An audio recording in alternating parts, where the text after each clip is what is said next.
There is a moment in every life when you decide to rise, to stand taller than your fear, to speak louder than your doubt, to chase the vision that sets your soul on fire. This is that moment. And here, we walk it together with stories that awaken, voices that inspire, and truths that set you free. This is Positive Talk with Kevin McDonald, where hope has a voice, and that voice is yours.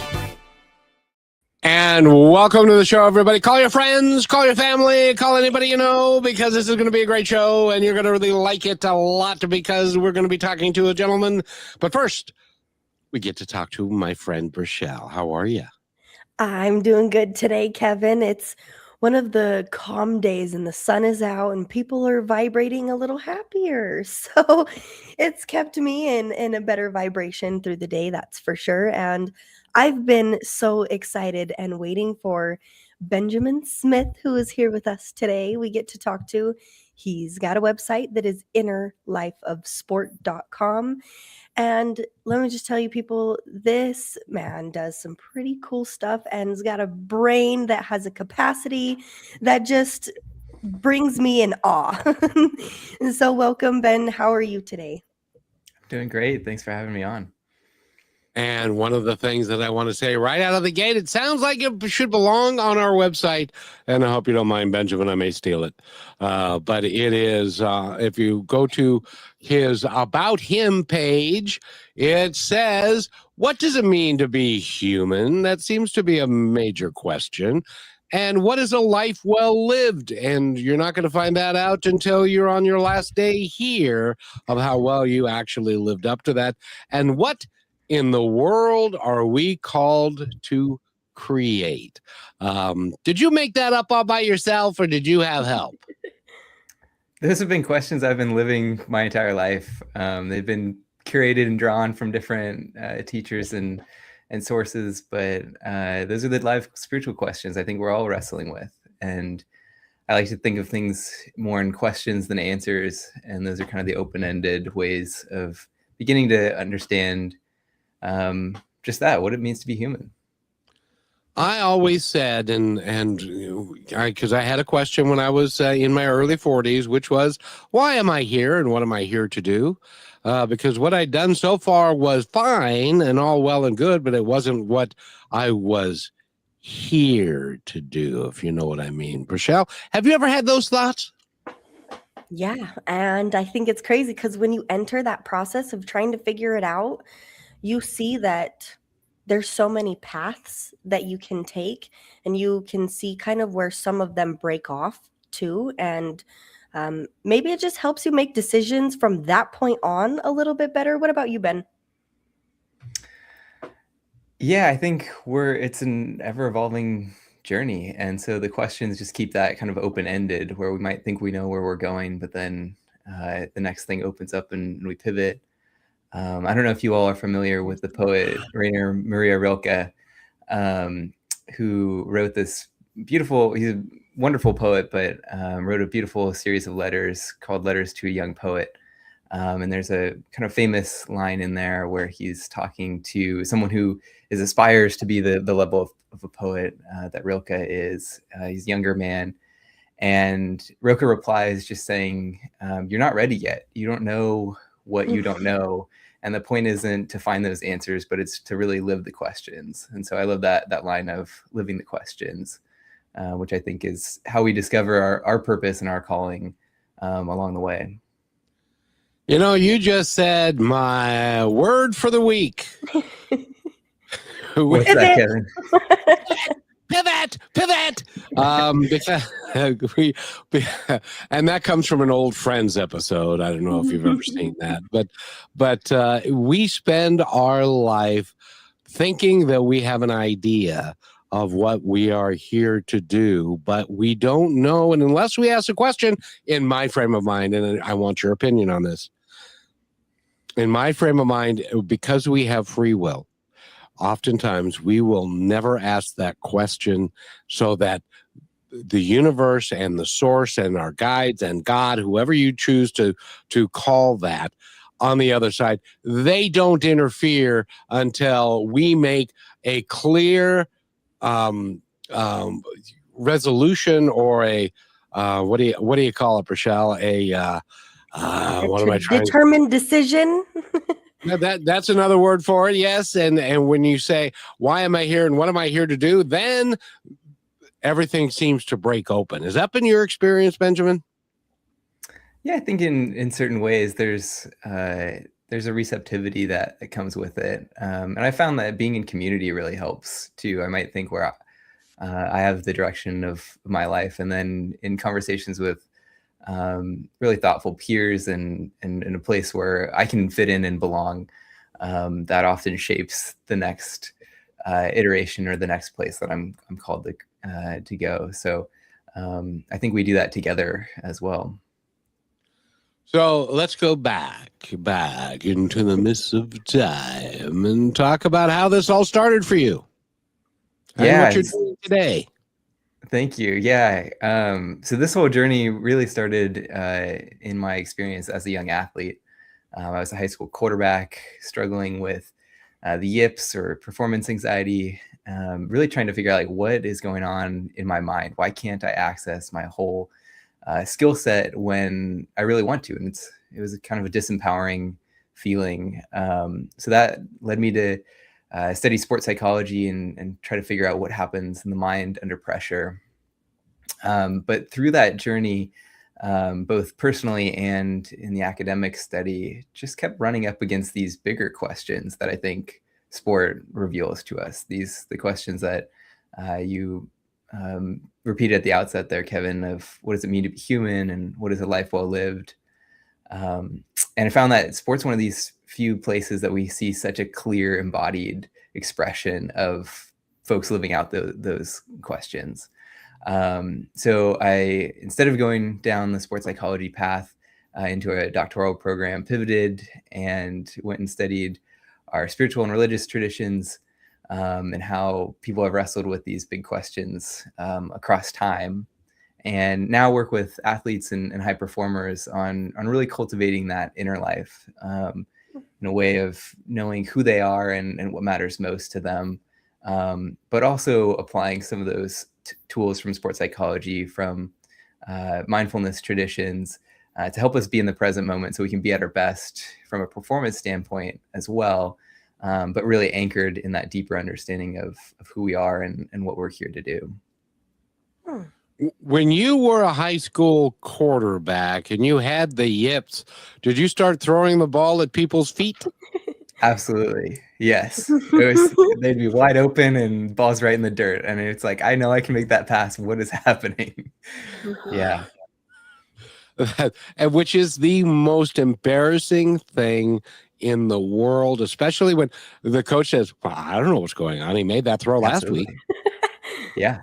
Yeah, absolutely. There's a lot of inner turmoil that comes with that too. Yeah. And athletes particularly are driven by their performance, not necessarily who they are inside, but what they externally show in their athletic pursuits. As an example, Brachelle, and I've never asked you this, so I got to ask you this. When you were a figure skater and it was your time to go onto the ice, and you skated onto the ice and the music was about to start and you were about to do your performance, what did that feel like? Adrenaline. Pure adrenaline. My heart most times is all I was really hearing in my ears, because you'd hear things and there was momentum in what was happening, but then there was that silence right before. And Benjamin, you probably have studied on what happens in those points of time and how it changes with our emotions. And I mean, especially in a game yes, I was skating by myself, but it was the same thing. If I forgot my program, there's not much to be achieved that was in my mind. I thought I had failed or whatever it was, but you bring in this sense of flow. And when I think of sports or something like that, I think it's very rigid. It's very cut. It's very, there's rules and there are goals and there are expectations. How do you bring such an open flow into that space with people? Yeah, I think discipline and rigor and preparation are certainly a part of preparing for being at our best. But really, that flow state, being in the zone, as athletes like to call it, is when we're completely connected with what's happening right in front of us, and we kind of lose that sense of our ego. And so, helping folks be able to remove some of those internal barriers that often get in the way, that self-consciousness, that what are other people thinking, how could I make a mistake, allows that kind of ease and being able to enter into that flow state more easily. But it's also interesting, going back to our questions, and kind of the deeper spirituality aspect of this. Flow state is something that meditative practitioners have talked about for centuries. And it's also something that we experience more when we're in community, where we lose a sense of that self-consciousness, where we become much more connected with the environment and the people around us. So there's ways to tap into that internally and externally. And the irony is, it's kind of in the letting go of those expectations of who we should be and what the outcomes of our performance should be, that we're at our best. And so there's that paradox of release, and then an achievement that comes with that. You know, in my athletic career, I found, and I'd love your opinion on this because I think this happens to a lot of us. I found that I was a catcher. And if I thought if there was a guy on second base and he'd taken a large lead, and if it was running through my mind, okay, I'm going to make this throw to second, but if I don't make this throw, what happens if it's in the dirt? What happens if it's over his head? What happens if the ball drops out of my hand or whatever? And when those moments would happen, I inevitably failed. It was when there was no doubt in my mind that that throw was going to be on target and it was going to be on time. There's a certain flow and a mindset. Does that come from us? Does that come externally? How does that work so that you don't overthink yourself into a nightmare scenario and get the yips? Well, and I want to add to that real quick too, because it's like, how often do we hear people that are like, I didn't even think about it. They didn't even think about it. They're not, it just happened. So I wanted to add that too. Yeah, I mean, this is why we train the mental game. It doesn't just happen, or like, we don't need to leave it up to chance.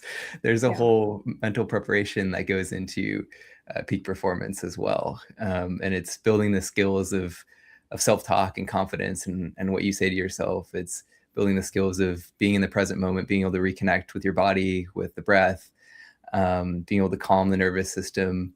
All of these things are deliberate practices that that the folks the best in their field are training on a daily basis, so that when they go up and they're catching that pitch and trying to make the throw down to second, they're not thinking, I hope I can make this throw, because if they have that we're already in that self-doubt space. So yeah, it's a real deliberate practice to begin to build these mental skills. And is that why coaches will tell you, learn everything in practice so that you can repeat it without thinking about it in a game? Yeah, I mean, practice is definitely building those skills physically, but the mental practice can happen on the field, but it can also happen just in a still, quiet place at home. That the visualization in the bus ride to a game, or in the locker room, that practice can happen anywhere. And I think from a science perspective, it's pretty cool that some of the mental rehearsal work around imagining and visualizing that success, athletes can do anywhere. So they can get those extra reps in wherever they are. And it really corresponds to physical performance. It's kind of incredible how tied the mind and body are, that even just visualizing yourself racing a certain time, or making a certain throw, increases your likelihood of actually being able to do that physically on the field, or in the water, on the track, wherever it might be. And I got to ask you this, because I don't know that I've ever asked anybody this, but I got to ask you, because you're a sports guy. How much does intuition play, your internal guidance system and your intuition play into you making the right play? As an example, when I was playing football, I was a nose guard, but I knew when they were making a certain play, and it's not that I necessarily saw it before, but it was part of the intuition aspect of it. Does that play any role? Yeah, I think it depends on how we define what intuition is. But if it's that kind of felt sense of like, oh, I know what's going to happen next, or I just know in my body the next movement, I think that's what we train and rep in practice and building those skills. And when we're able to do the mental training on top of that, so that those distracting thoughts that pull us out of the present moment are less frequent, then we can really trust that sense. And that's where we enter into flow state, and the next thing just kind of happens, and we know exactly what to do when, or we feel that guard pushing down on our shoulder and know to push back, in your example of being a nose tackle there, Kevin. So I think that intuition, it comes when we're not blocked by those voices of self-doubt. Very true. Self-doubt. I hate self-doubt. Why do we have self-doubt? It's a protective mechanism. And actually hating on it often it can be part of the problem or the system. Often there's the voice that says, don't mess up, or if you make this mistake, then people will think this and that of you. And then there's another part of us that's like, oh, we can't have those thoughts, because then we'll choke, we'll make a mistake. And we have this kind of internal war or friction within us.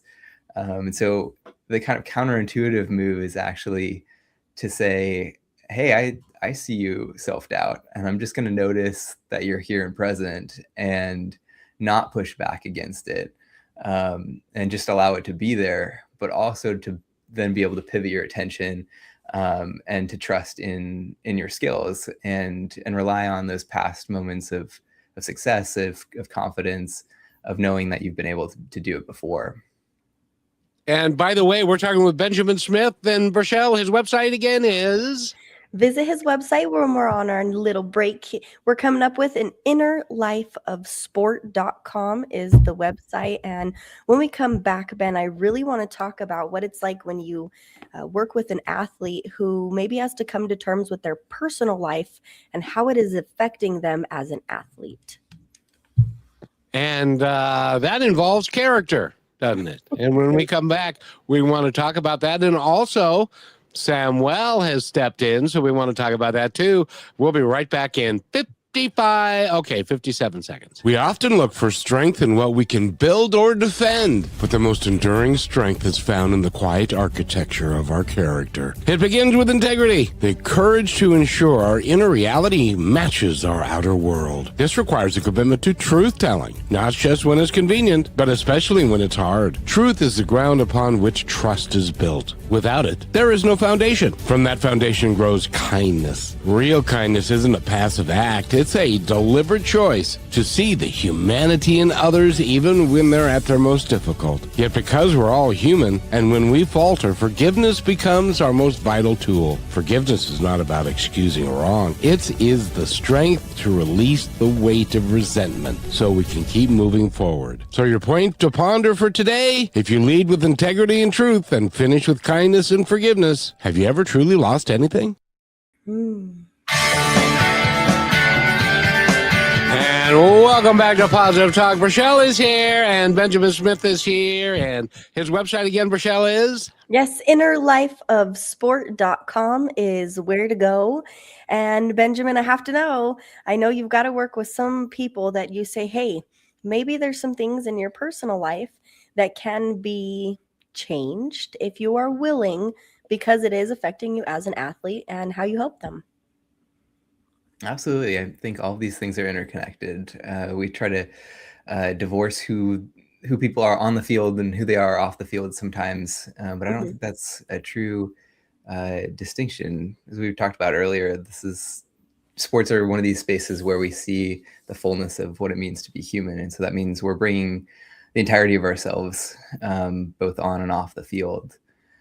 So certainly relationships and the communities around athletes affect how they're able to focus, to prepare on the field. And we often think of them as these superhumans because of some of the incredible athletic feats and kind of physical movements they're able to accomplish. But they're all human. They're all suffering in their own ways that often don't get caught or shown on TV. And so, yeah, a lot of the work really is similar to what we do around mental performance. It's just starting to build awareness. What's happening? What are you noticing? How does it show up in your body? These experiences with a difficult other, and how's that affecting other parts of your life? And starting to build that awareness of what is happening in the present moment as you're having these relationships. And from there, with awareness, we have a little bit more choice and agency, and we can choose maybe where we might make some different decisions or change that relationship. Makes sense. Well, Benjamin, there are athletes that are there for the fame. There are other athletes that are there because they just love the sport, and they're not concerned with fame or getting a big name or getting a big paycheck. And I think that the biggest heroes in our world are those who work in places that do not get a lot of notoriety. So the gentleman that I'm going to introduce, we want to help him get some notoriety, don't we, Rochelle? Yes. Hi, Samuel. He says, congratulations. Hello, hello, my brother Kevin and sister Ambassador Burchell and guest Benjamin Smith. Receive warmest greetings from Kaibiria Restoring Hope Center, based in the slums of Nairobi, Kenya. We are listening and watching live this favorite program, Positive Talk Radio Show, with my team here based in the heart of the slums. Thanks, Positive Talk Radio Show, for highlighting our weekly feeding program, No Child Goes to Bed Hungry to the World. God bless you, and I know the rest of it. He said, together we are strong, and I agree. So thank you for being here, Samuel. I know that there's lots of little athletes that you've got coming up in your world, so there's a lot we can learn here from Benjamin. Indeed. So, Rochelle, you have a question? Yeah, there's so many routes of things that I want to ask you, Ben, but do you see that maybe in the process you do with people, there is something they struggle with the most, and why? Yeah, I think the main thing is folks that I work with are high performers. They're excellent at whatever they do, but they find they're living somewhat of a divided life. They're externally successful, but internally there's anxiety, stress, exhaustion, or just uncertainty. And a lot of them have tried different tools. They've tried different ways of trying to fix themselves, but it's not quite working. There's something that's still stuck. And that's really the work that we do together. I kind of serve as a mirror to help them build that self-awareness, to recognize what are some of the habitual patterns and ways of thinking that they're not conscious of, and reveal those patterns that are deeper under the surface to them, so that they have more agency and choice. But often they're coming from that place of, I've tried everything and nothing's quite working to unlock both my performance, but also the sense of wholeness, of being fully myself, while I'm in these very high pressure situations and environments. Well, I think I love it because I notice, Kevin, he's talking about working on the subconscious. And the subconscious is the most powerful thing that we have in the universe. It controls us. And when you tap into that a little bit and try to rewire some things, like you said on the field, then those things kind of just happen. It's your intuition that pops in. It's that subconscious that is put in the work so that it has a different path of thinking to take. Right, Kevin? Yeah. You heard that too? Okay, good. I did. And I want to, Benjamin, one of the things that I know that you help guys with and gals is with the concept of unfulfilled expectations, because they're expected through coaches, family, friends to reach a certain level, and sometimes they don't have the confidence to do that or the self-belief to do that. How do you help them through that so that they can fulfill their own expectations? Yeah, well, I also add there that sometimes people reach those expectations and then they have this kind of we see this in the Olympics quite a bit, where they have this uh, post-success depression where they don't know what's next. They've achieved what they've set out to achieve. And this is where it's a kind of a delicate balance between those external goals that can be very motivating and lead us in a particular direction um, and give us that long-term vision, with some of the internal qualities of knowing who we want to be and what we want the quality of our days to look like. But when we're so focused just on those external expectations and outcomes, if we don't make it, it can be crushing to our identity and sense of self. And if we do, then there's that question of, well, who am I now? If I've achieved everything I set out to achieve, where do I go from here? And for a lot of people, that's just setting another high bar and expectation. But that's a difficult way of living, perpetually chasing the next thing. And sometimes the folks that I work with, we have to just slow down and really interrogate, like, what are you living for? What is the ultimate goal of a life well lived for you? And for many people, those expectations of success are not their own. They're usually carrying someone else's vision of what that looks like. And so it's starting to help them recognize what's theirs and what's not theirs. And that clarity often releases some of those burdens of the weight of being able to meet everyone else's expectations. Well, and this must be I think this is probably the hardest aspect, and that is this. When you're a high school athlete, you're the best kid on the team. Yeah, you get the accolades. You get everybody saying. You get the guys in the trench coat and the hat with the clipboard in the in the stands watching you play, because they want you to go to their college. So you go to college, and you're one of the best guys on the team, and you get the accolades. You get the girls. You get all the good stuff, and you don't even have to go to class most of the time because they take care of you. But that's a totally different conversation. And then you then you get drafted in the first or second or third round by the pros, and you go to training camp, and then you're told by the coaches, I'm sorry, you're just not good enough, and you get cut. What is that like? How does somebody recover from that? Yeah, I mean, it's quite a different way of being than many people are used to. And I think it happens at different stages for different people. We're noticing even now with the way that college sports are operating, with name, image, and likeness deals for some of these big time sports. College football and high schools are becoming so commodified that the pressure starts way back then.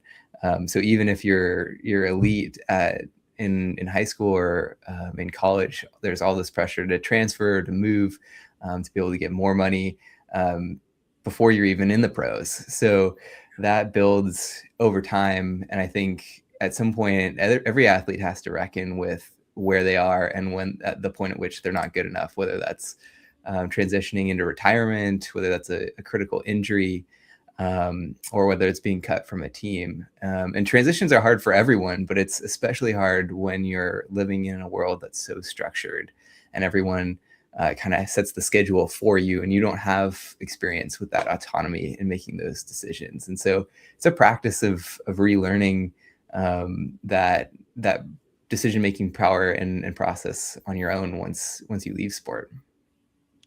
I can't imagine what it's like. I think I mentioned it to you before. A gentleman by the name of Kenny Easley. Does that name ring a bell? All right. Same Michelle, way, he yeah. was before your time. He was a Seattle Seahawk. He was a number one draft choice. He was an all-pro for 4 years. And then he got hurt. And then they started giving him a lot of Advil. And if you take too much of anything, it's not good for you. And it caused his kidneys to shut down. And now he was no longer standing in front of 60,000 people, making 6 or 7 figures a year. And I met him when I was a general manager of a Mexican restaurant, and he came in and he was the liquor salesman. And his job was to sell me beer. I can't imagine, Benjamin, the changes from being a superstar guy to now he has to go earn a living, and he doesn't have the skills to be able to go do stuff. Do you help these guys through that transition? Yeah, absolutely. I think part of it is just being a companion along the journey. There's very few folks in sports that aren't transactionally minded, trying to get something out of you along that path too. And so being able to be just a support, a listening companion, as well as a mentor and question asker on that process, it can all be really helpful because it's lonely, and even with lots of people around them seemingly wanting to be of support kind of superficially, not many people really are there to listen and companion along that journey. And everybody seems to have an ulterior motive, especially Absolutely. when there's money involved. And that becomes really I think this is a technical term, that becomes really sucky for those guys. So yeah, it is a drain. It is a drain on everyone. Yeah. And we're talking with Benjamin Smith, and Rochelle. His website again is? Yes, but is it his website? It is innerlifeofsport.com. And stay with us, everybody, because I want to bring up injury next. I have a question for Ben, so stay with us. What are we going to play, Rochelle? What's the one that we played yesterday that we forgot about that's really good? That one. We'll play that one, and we have our station break, and we'll be right back in a minute and 30 seconds. You're listening to Positive Talk Radio Network. We're on a mission to entertain, enlighten, empower, and educate through inspiring music, dynamic conversations, and yes, laughter. Join me, Kevin McDonald, and Rochelle as we declare our freedom from hate, division, and fear, and celebrate a better way of living. Go to positivetalkradio.net to find out more. For way too long, we've allowed shadows to dictate our steps. Our clamor of division, the whisper of fear, and the harsh grip of hate. They've tried to define us. But this is our moment of truth. We remember who we truly are. Not just separate islands, but a vast ocean of shared humanity. We declare our independence from the narratives that have pulled us apart. We choose curiosity over judgment, empathy over indifference, understanding over accusation. This isn't about ignoring our differences. It's about celebrating the strength woven into our tapestry. It's about remembering that progress isn't built on exclusion, but on common ground. So let the banners of kindness fly high. Let the anthem of unity ring out. This is our declaration, our independence from what limits us, our freedom to truly connect. Because together we are stronger. And together we are free. And this declaration is brought to you by Positive Talk Radio. And welcome back to Positive Talk. Rochelle is here. Was that the one, Rochelle? Was that the one? That's the one. Very good. And we're talking with Benjamin Smith. His website again is? His website is innerlifeofsport.com. He's got everything there to figure out for yourself, and even the option to start a conversation. So I think that's pretty cool. I love that you've made that possible, Ben. And really have to ask you about injuries, because I think about all this mindset stuff you're talking about. And when you're working with guys, have you ever seen somebody who almost predestined an injury because they were afraid of getting hurt? I'm not sure that I've seen that necessarily in some of the work that I've done with folks where that's predictable. But I'm curious in your experience in skating, if that was something that Oh came yeah. up for you and where you could almost feel that you were at that point. Yeah, for sure. I mean, there would be times where I'd be in school and my hands were so bruised I couldn't type, or I was on crutches again. And I think why I bring that up, and thank you for asking, is because of my experience. I pushed myself too hard. There was that one day, it was the night before one of the biggest performance shows that we had had. I had learned a new double jump and it was my favorite thing to do. And I was struggling with it. My body was so tired, but my mind, I didn't have control of. And so I just kept doing it and doing it and doing it and doing it. And I wanted to have, I wanted, I know in all sports, it's like, you got to get that one game, that one throw, that one move, that one performance, and just do it perfectly so you feel better about leaving the field or leaving the ice in the space that you're in. And I wouldn't let that happen. I, needless to say, got hurt worse than I ever was in that moment. I missed a lot of being able to perform, had to change everything about the performance, which was my dad playing live guitar and singing. So it was more detrimental for me to not have that moment because I kind of set it up for myself. Does that make sense?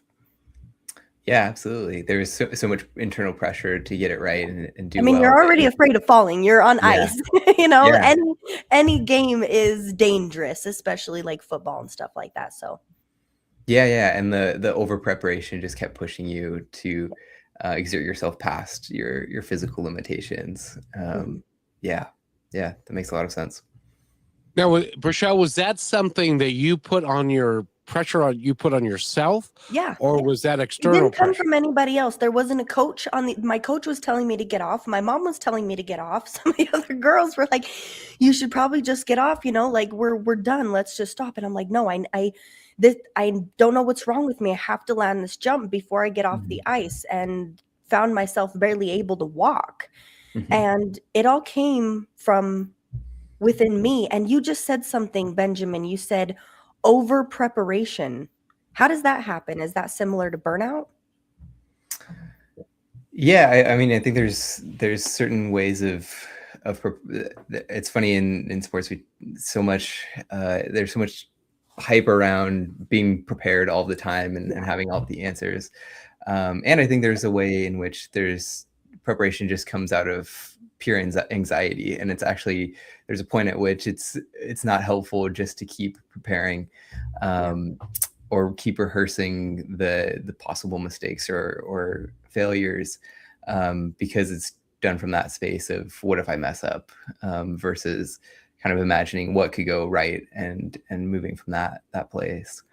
And so to your point, I think there's physical limitations too that our body has, and there's a point at which we need to stop and let our bodies rest and recover. And I have seen that with some of the athletes I've worked with, this kind of relentless drive to work out and build strength and hit the weight room every day, even when their bodies need that time to rest and recover.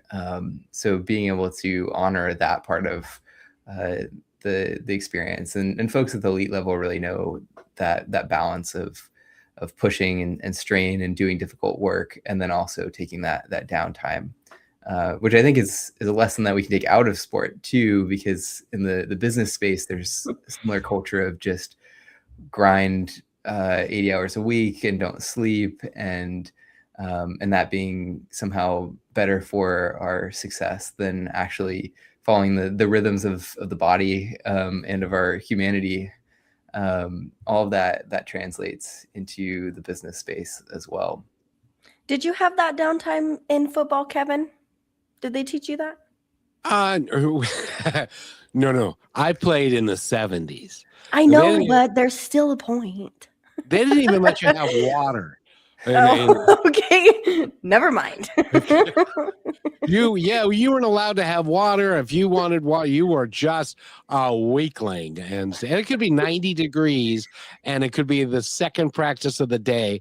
and you were in pads, and they would, no, you don't That's need not going to water. make you play very good. No, it was a matter of toughness. Right. See, I understand. in those days, Benjamin, they used to have a drill, and there were I've never told this story. There were stand-up dummies, and they're like 5 feet, and they're round, and they'd make a square out of it, and they would say, "You in the square," and then they would say to somebody else, "You in the square." Last one out won, and that was the end of the rules. So there was biting. Yeah, sure. There was biting. There was scratching. There was all kind of, because they were working to toughen you up so that you could do that sport. And fortunately, Benjamin, they don't do that the way they used to, do they? Or do There's they? a difference between toughness and abuse, and yes. It's just and like, thankfully we're changing our enjoyment. coaching culture, at least in many places, to really value the quality of athletes' lives alongside building that mental and physical toughness. Yeah. Well, when my son was playing in high school football, and I went to watch a practice, and they would go for like a half hour, and then the coach would blow the whistle and was, all right, break. And I looked around and said, break? What the hell do you mean break? They have water out here? This is like insane. So anyway, but I'm glad that the abuse is a lot less, and because some coaches still. Oh, I got to ask this, Benjamin. In your experience, are there some coaches that still view themselves retroactively in those days when screaming and yelling and kicking and punching and stuff? Because I was, when I was playing in practice, I got kicked by a coach in my chest. I got hit by a coach more than once. I got dragged down by another coach, and just. You never hit back? Oh, are you kidding? I'm just kidding.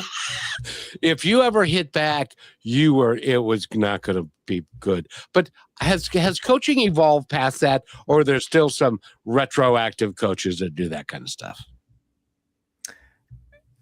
I mean, we're thankfully in a place where a lot of that type of abuse just isn't tolerated, and is grounds of firing.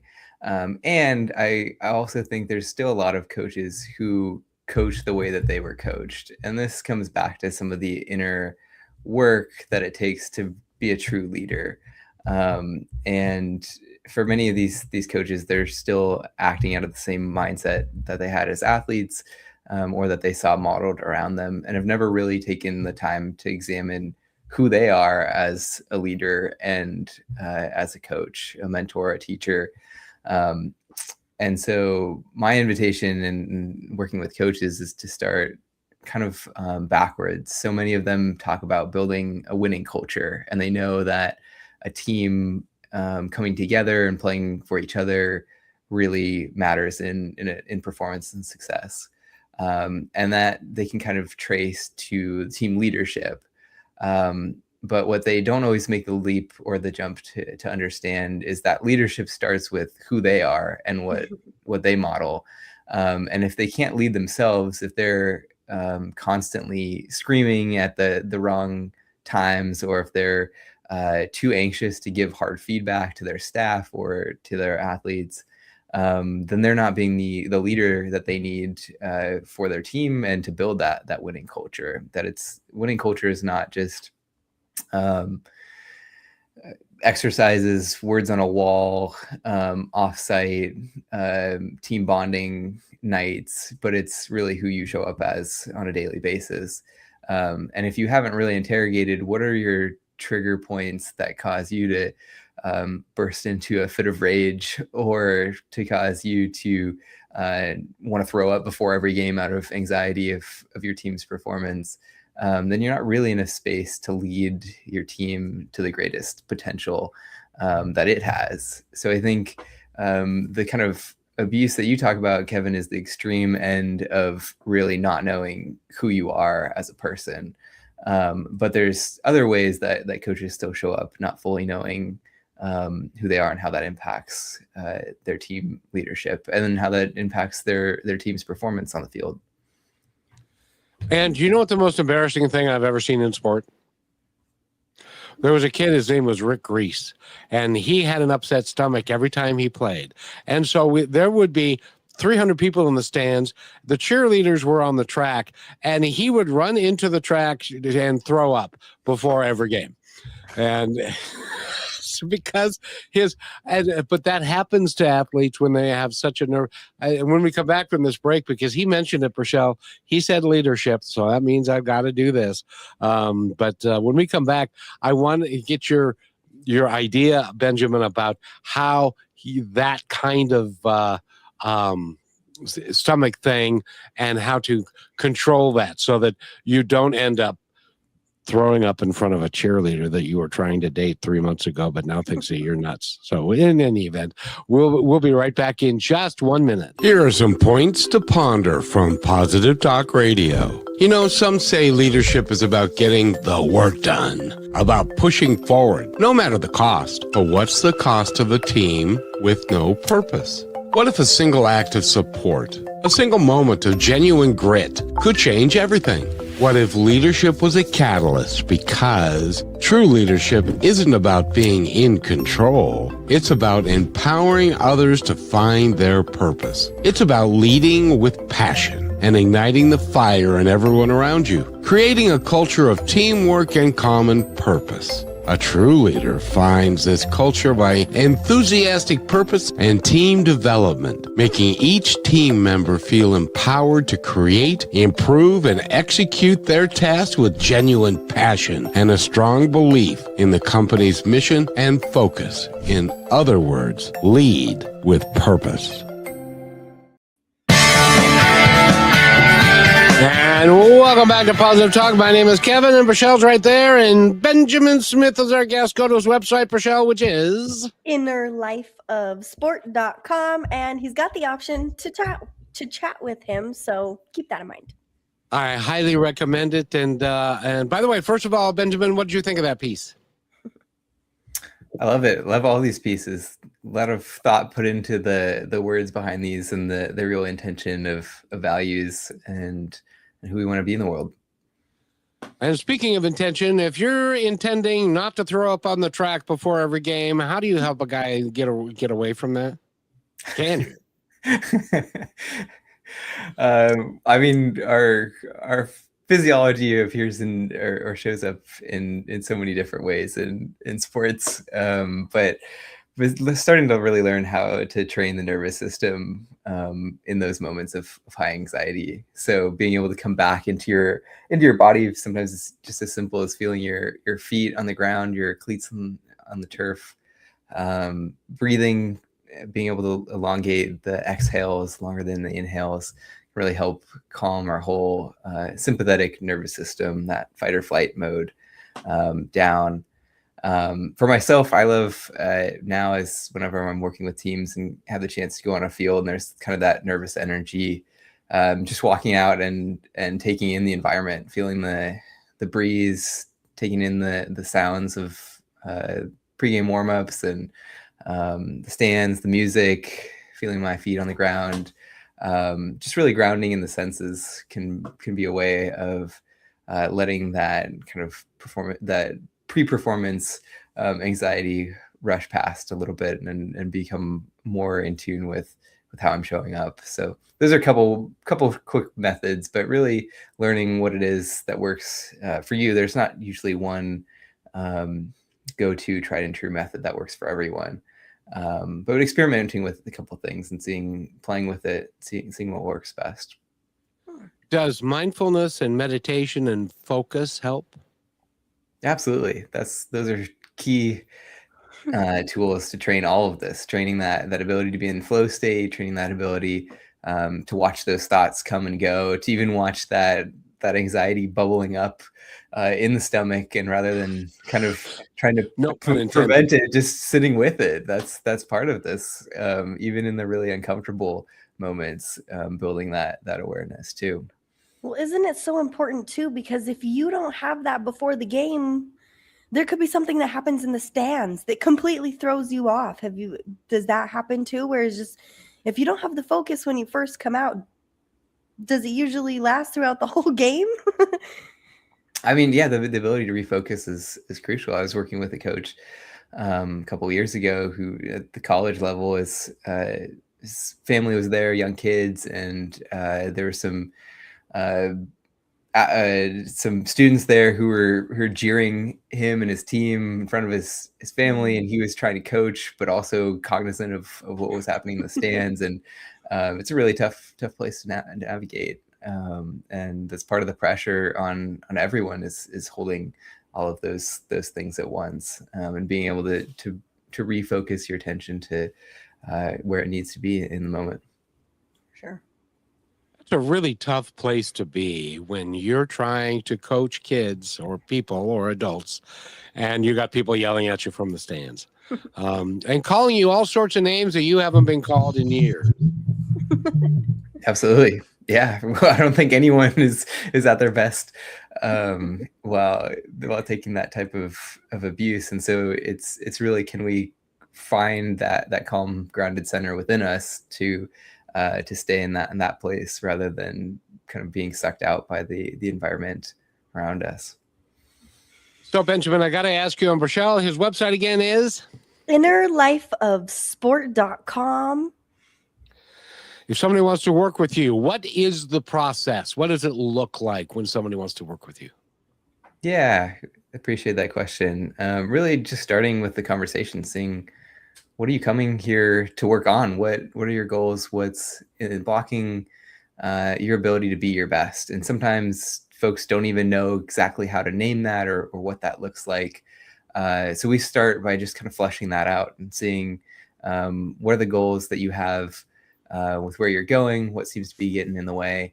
And then we start mapping what that inner landscape looks like, building the awareness to some of those subconscious patterns that people aren't even aware of.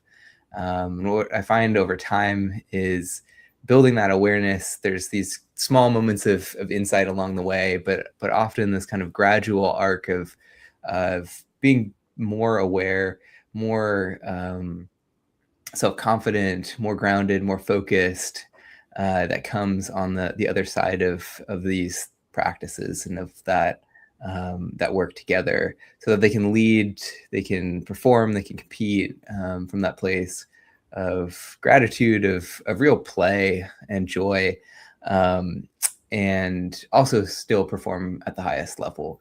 I think there's this dichotomy sometimes we get in sports where you have to be super focused and obsessive about performance, or you can try to take care of yourself and have well-being, and they can both be true at the same time. I think our this last Olympics is a great example, from Alyssa Liu to Michaela Schifrin, really talking about the inner life and how training that part of who they are shows up in their performance. And in the case of Alyssa Liu, I think this is a great example of just the freedom of her self-expression that you don't always see with skaters. You can see kind of the tightness of their bodies when they're trying so hard. And by doing it in her way and really prioritizing that joy and that well-being, it showed in her performance. And she knew as soon as she got off the ice, like, oh yeah, I nailed that. And that we're really trying to work towards. You know, the Olympics was a really good standard for the best and then the not so good. And I don't know the gentleman's name. You would know him, Rochelle. Oh, yeah. The man he who did. fell. It's that mind got to be too much. See, and that's what's crazy.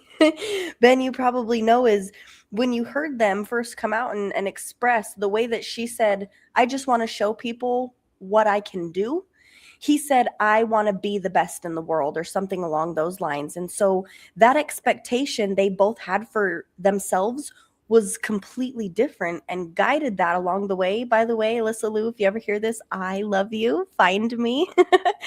But that expression also, Ben, that you work with people about be authentic, be who you are. Don't try to be somebody else on someone else's team. You know, it's good to have always someone to look up with.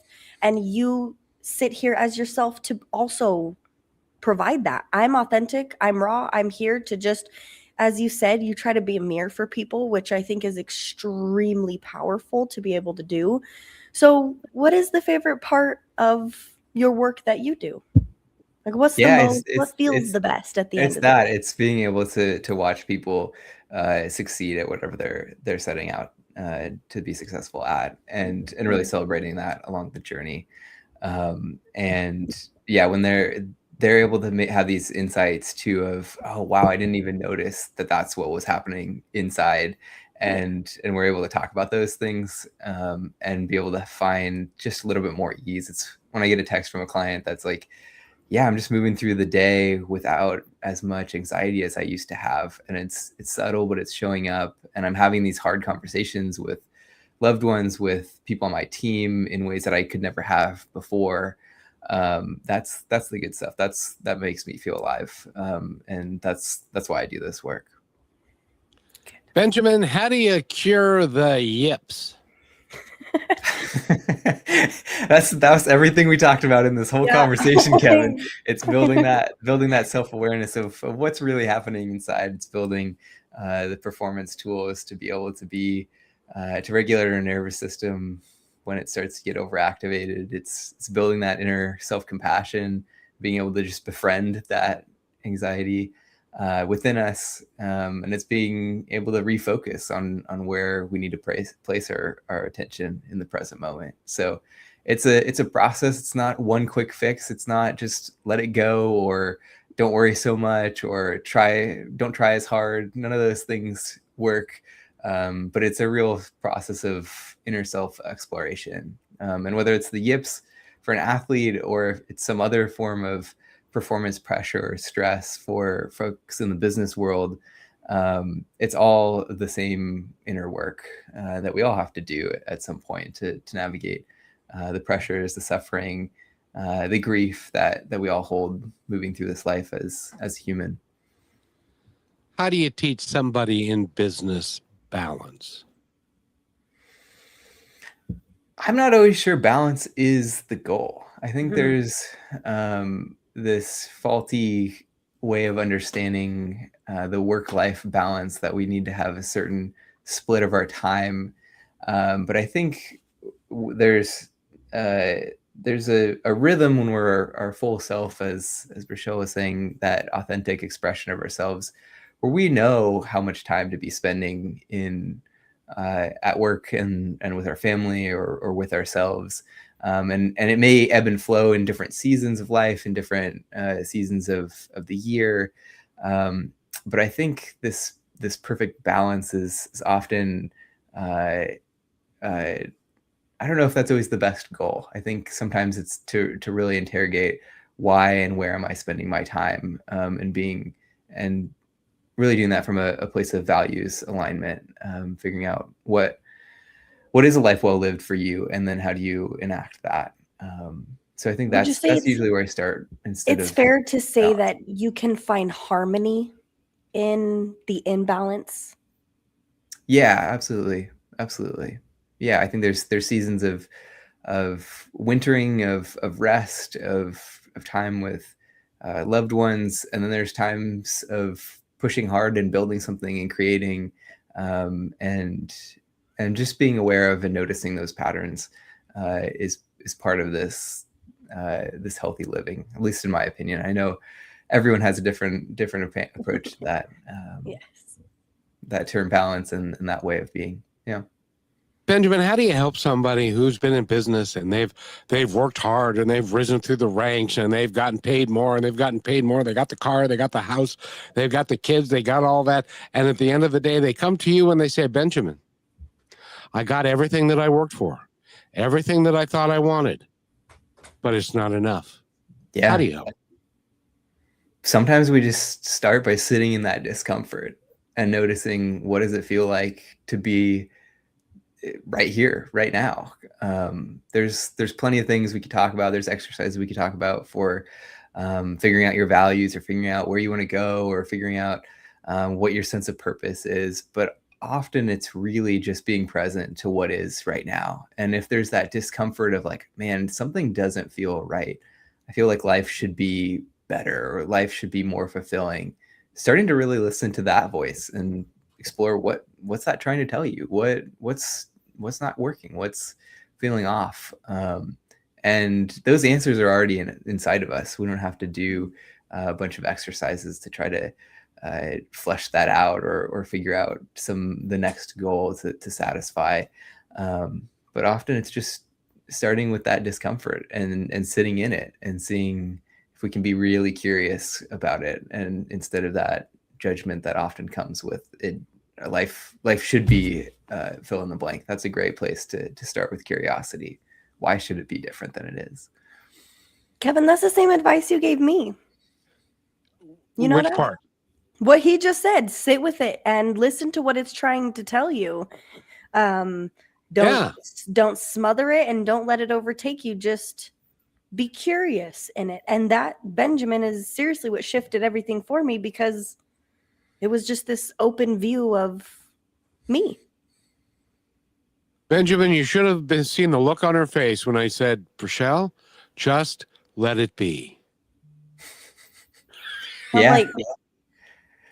My favorite quote that guides so much of this work comes from a Jesuit theologian named Walter Burkhardt. And he says that contemplation, or contemplative practice, which mindfulness and meditation are a part of, but this contemplative way of being in the world is taking a long, loving look at the real.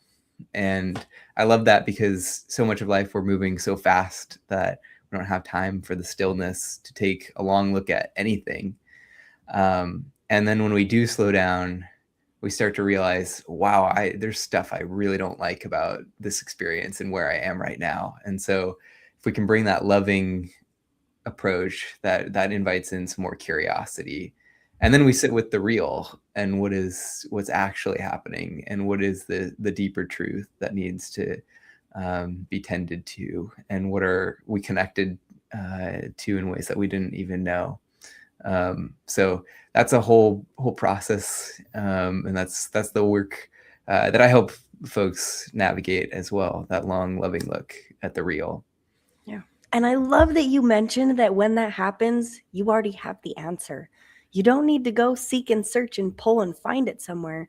You have to let it out. So I love your perspective on that.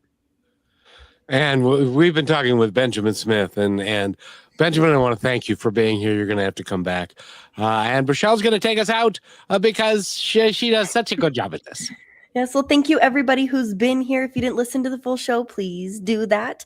Kevin, thank you for making conversations like this possible. And Benjamin, thank you so much for spending your time with us and putting in the work and the dedication to helping yourself so that you can help other people out there that maybe don't know they even need help. So if you're one of those people, go to his website, which is Inner Life of Sport, and click on Start a Conversation, and let your curiosity guide you down a path of life that you maybe don't know is possible, and Benjamin can help you get along that. And Benjamin, anything that you'd like to add before we go? Just a little nugget from your back pocket or something. Just be where your feet are. Thank you for having me and being able to spend this time together. Appreciate that. Of course, thank you. Say that again. Be where your feet are. Be where your feet are. Just right here in this present moment. What's happening? Sometimes I'm old now, so I get knocked off my feet. So I'll try and keep that in mind, so I stay on my feet. That would be better. For you, it's keep your feet underneath. And reach. Who was it? Casey Kasem that said, "Keep your feet on the ground and reach for the stars." Somebody said that. I can't remember. But Benjamin, thank you so much for being here. Rochelle's website again. Yes, Inner Life of Sport. And remember, people, because Benjamin said, be where your feet are. That's it. There's a bumper sticker. So thank you, Benjamin. Have a great day, everybody. Thank you for being part of Positive Talk with Kevin McDonald, where stories inspire and voices remind us of what truly matters. May today's conversation give you hope, courage, and a reason to keep moving forward. And just remember, till next time, be kind to one another because each other's all we've got.